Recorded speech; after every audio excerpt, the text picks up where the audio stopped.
大家好，我是唐浩，今天都好吗？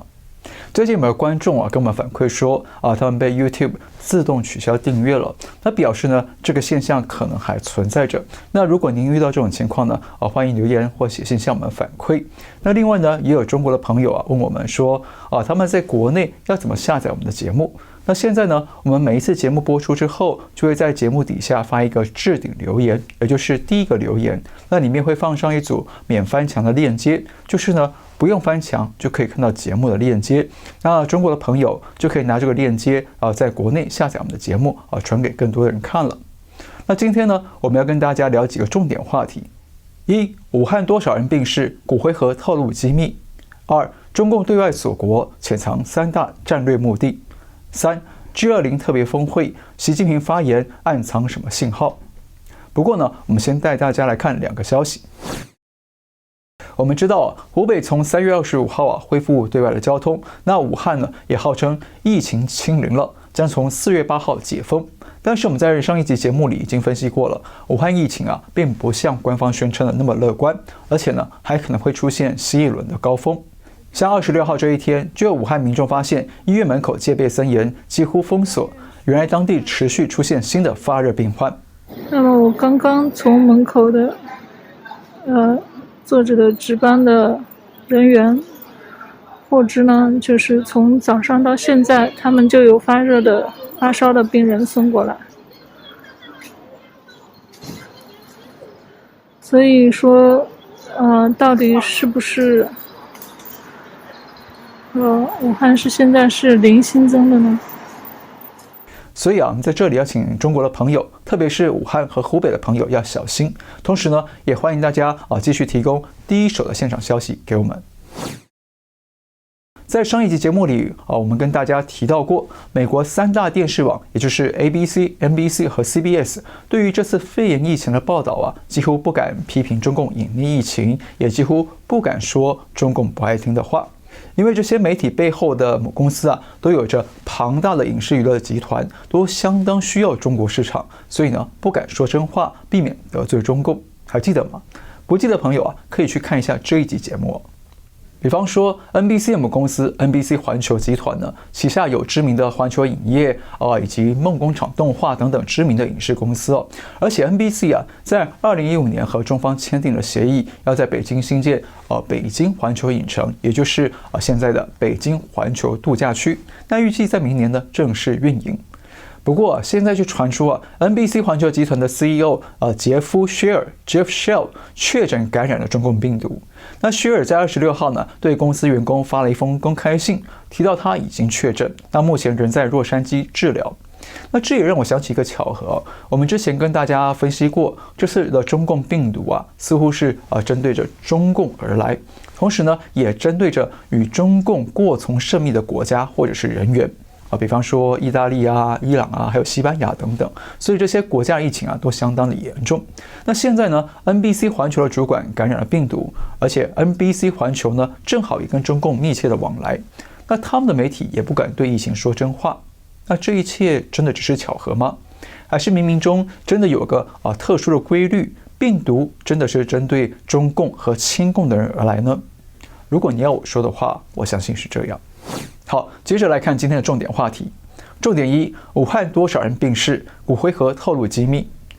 武汉号称疫情清零了，那这几天呢，武汉的几家殡仪馆开始开放民众领取肺炎期间去世人员的骨灰。那各个殡仪馆门前呢都是大排长龙。那根据媒体报道呢，武昌殡仪馆要尽量在清明节以前完成骨灰的发放，那争取呢要每天发放500个。昨天发了这个100多蛮好，今天呢看到发了100多呢，又加大，说要高500。而汉口殡仪馆门前呢，每天也都有大货车运送骨灰盒过来。那根据货车司机向媒体透露呢，他一车可以装2500多个骨灰盒，而且前一天呢已经送来了一车。好，我们来做一个简单的数学题虽然我数学很烂。汉口的殡仪馆大货车司机说他2天呢都送骨灰盒过来，那一天是2500多个，那2天就是5000多个，对吧？不过呢，根据官方公布的数据到26号为止，武汉当地的确诊人数是5万06人。那死亡人数是2531人。所以呢，5000多个骨灰盒是不是已经比确诊死亡人数多出了1倍呢？当然了，疫情期间死亡的人啊，不是全都死于中共病毒。那如果我们用中共公布的数据来推算一下，武汉市人口有1108万人，那死亡率呢是5.51%。那换算下来，一年大约有6万人正常死亡，那平均每个月大约是5000人死亡。那从1月23号武汉宣布封城到现在，刚好是2个月。那按理说，自然死亡人数应该是1万人左右。而从3月25号到清明节，也就是4月4号之间，大概有10天的时间。那如果依照武昌殡仪馆的说法，每天发放500个骨灰盒，那10天就是5000个。那武汉有8家殡仪馆，假设每家殡仪馆发放人数都是一样的多，那就是4万个骨灰盒，那比应该自然死亡的1万人呢，多出了3万人。那如果呢换个方式，按照汉口殡仪馆的做法来推算，每天2500多个骨灰盒，那10天就是25000多个，已经远远的高出了自然死亡的1万人。那这还只是1家殡仪馆的数字而已哦。那如果8家殡仪馆都用这个数字来推算，那骨灰盒的数字就会高达20万。那扣掉自然死亡的1万人，非正常死亡人数就多达10几万了。当然了，这只是个不完整的粗略推算，不一定准确，毕竟不会每个殡仪馆都是一样的状况，而真实的数据呢，也只有官方才知道。但是呢，我们从这2家殡仪馆的推算当中啊，可以发现到，这次因为中共病毒死亡的武汉民众人数呢，可能远高于官方公布的2531人。而且别忘了，这些数字啊，只是很保守的推估。因为还有很多感染病毒的患者啊，因为没有办法住进医院就已经死亡了，或者是呢没有被列入确诊死亡的官方数据。那换句话说，武汉当地确诊死亡人数啊，应该远远高于官方宣称的2500多人。否则呢，当初也不用特地从南京调来40个移动式焚化炉，日以继夜的烧尸体了。重点2，中共对外锁国，潜藏3大战略目的。目前，包括欧美等许多国家，为了防堵疫情流入，都相继的宣布暂时禁止中国、伊朗还有韩国等疫区人民入境。而中共呢，也在26号突然宣布禁止所有的外国人入境，启动了锁国模式。那中共外交部的说法是，鉴于新冠肺炎疫情也就是中共病毒疫情在全球范围快速蔓延，中方决定了自2020年3月28号0时起，暂时停止外国人持目前有效来华签证和居留许可入境。不过呢，持外交、公务、礼遇 C 字签证入境不受影响。那另外呢，还有一条规定外国人如果来华从事必要的经贸、科技等活动，或者出于紧急人道主义需要，可向中国也就是中共驻外使领馆申办签证。好，这个锁国模式来的突然那该怎么解读呢？首先呢，不管是任何国家，他想要关闭边境，防堵外国疫情流入境内，那这一点是可以理解的。只是呢，中共在这个时候宣布锁国，政治操作的用意可能更高于他防堵疫情的目的。第一，中共想要营造受害者的形象，甩脱疫情制造者的身份。中共宣布锁国它潜台词是我们状况很好，都是外国人进来害我们。那接下来呢，往后发生的新病例都可以顺理成章的归咎于是境外输入。那即便未来真的中国再次爆发新的疫情高峰，那中共呢也可以用这个借口来继续甩锅说是境外输入造成的境内感染不是他们掩盖疫情或者是政治清零的错。那再加上中共通过外交还有媒体系统发动大规模的病毒转移战和造谣战，想要把病毒来源呢甩锅到外国去，那就有机会呢让中共降低自己在国内欺骗人民、掩盖疫情的政治责任，以及呢洗脱未来被国际社会追究的责任。第二，中共想要营造抗疫成功者形象，自己抬高地位身价。中共最近不断通过海内外媒体的政治宣传以及疫情数据的控制美化呢，营造出中共抗疫有方的氛围。那现在呢，中共宣布对外锁国，那想要对外传递的是什么呢？就是我们抗疫有成，我们走出疫情的胜利者形象。那大家知道，中共非常寡廉鲜耻，但是呢，对外总要做出道貌岸然的样子。他们通过各种方式宣传自己在疫情里获得了胜利。那除了是要再次宣传共产党的伟大、光荣、正确假象之外呢，也是要对国际社会宣传集权体制能办大事、社会主义有效率的虚假形象，用来迷惑自由民主社会创造他们未来渗透自由社会、分化民主国家的契机。第三，中共想要施压商界与欧美对抗。那大家注意这次官方通知里有个但书说，外国人如果要来华从事必要的经贸、科技等活动，可以申请签证。那换句话说，这次对外锁国呢，可能不只是要暂停外国人入境来防堵疫情，还可能要通过收回外国人的入境权、重新审批签证的手段，来进一步影响西方商界和企业界，甚至是学术界。因为中国疫情爆发之后有大批的外商企业高层或者老板呢，纷纷逃离中国去躲避。但是现在他们手中的签证变成了废纸一张，进不了中国。那再加上中共不断的在国内宣传说抗疫胜利还有鼓吹复工复产那如果这些外企高层想要回到中国去做生意，就得重新向中共申请签证。那到时候呢，中共就可以对这些企业老板还有高层进行某种程度的政治审查和施压统战。只有听中共话的人才能够获得签证回到中国去做生意。那如果不听话、不配合，就拿不到签证，回不了中国，那生意可能就会有风险了。